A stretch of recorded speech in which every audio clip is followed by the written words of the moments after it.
ரிஷபராசி வேலை என்ற ஒரு விஷயத்தில் ஜூன் ஜூலைக்குள்ளே முடிவெடுத்துக்கணும்.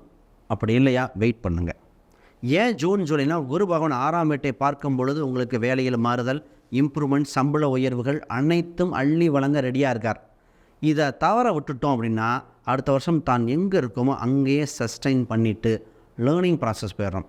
குறிப்பாக அரசு துறையில் இருக்கிறவங்க, சார் ட்ரான்ஸ்ஃபர் வாங்கலான் இருக்கேன், இன்னொரு எக்ஸாம் எழுதி ஹையஸ்ட் போஸ்டிங் போகிறேன், இந்த மாதிரி பல முயற்சி பண்ணுறவங்களுக்கு யோகமாக இருக்குது.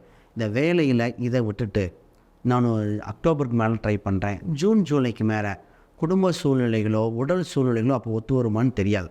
அப்போ ஆரம்பத்திலே முடித்து கொள்ள வேண்டிய, சக்ஸஸ் பண்ண வேண்டிய ராசி ரிஷபம். ஆனால் இந்த ராசிக்கு சார் கிடைக்குமா? நிச்சயமாக கிடைக்கும். உள்ளூரா வெளியூரா வெளிநாடு வரைக்கும் கிடைக்க வாய்ப்பு உண்டு. இப்போ இவங்களுக்கு வாய்ப்புகள் தானாக வருகிறது. ஒரு ராசிக்கு 3ஆம் இடத்த குரு வந்தால் வாய்ப்புகள் அள்ளி கொடுப்பார். அந்த நேரத்தில் இன்டர்வியூ ப்ரிப்பரேஷன் பண்ணி ஜெயிக்கக்கூடிய சூழ்நிலைகள். ஆனால் ஜூலை தாண்டி கவனம்.